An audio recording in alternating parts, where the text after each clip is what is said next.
ازيكم عاملين ايه؟ هنعمل النهارده سمك القراميط. احنا من النوع اللي بنجيب سمك القراميط الصغير اهو. اجيب لكم الراس الراس بس العين يعني انا اصلا وانا صغيره ما كنتش بقدر امسكها حتى، بس بصوا خلاص بقى كبرنا وبقينا ستات بيوت. بصوا البتاعه دي هقول لكم طريقتها في الاخر. هنعمل بقى نص مقلي والنص التاني هنعمله صينيه قراميط بالصلصه لاول مره. ناس كتير قوي ما تعرفهاش واحنا هنعملها معاكم دلوقتي. هنحط شويه كمون وهنحط شويه فلفل، شويه ملح، عصره ليمون في السمك اهم حاجه. دي بقى شوربه اسمها ايه، روس القراميط. حطيت 4 كده، حطيت عليها ليمون وشويه وتوم وملح وفلفل وكمون، وحطيت مرقه دجاج علشان ايه دي الشوربه تطعم الشوربه يعني، وبصلايه وطماطمايه. انا هعمل الصلصه الاول عشان تتسبك واحنا بنقلي الايه السمك.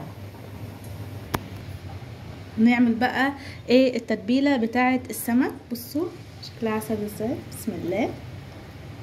نحط كده اهو ان شاء الله. نحط بقى في بصوا مغسوله وزي الفل.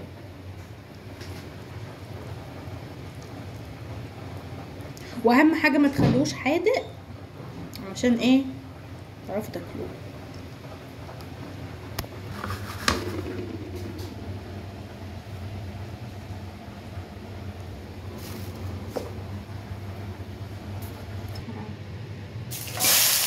حط يا عم.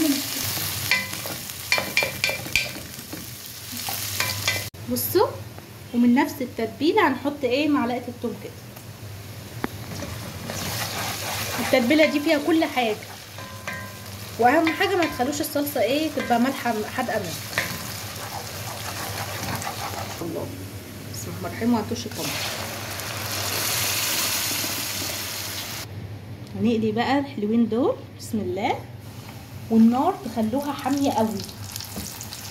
النار ما تبقى حاميه بيقرمش. بصوا ان شاء الله يبقى زي الفل. رانيا بتحط معاكم فلفل الوان ايه، احمر واخضر واصفر كل الالوان. وصفتنا النهارده يا رب تعجبكم. اللي عايز صلصه يعمل قراميط بالصلصه وشوربه احنا عملناها بكل الوصفات، مقلي ومسلوق وبالصلصه.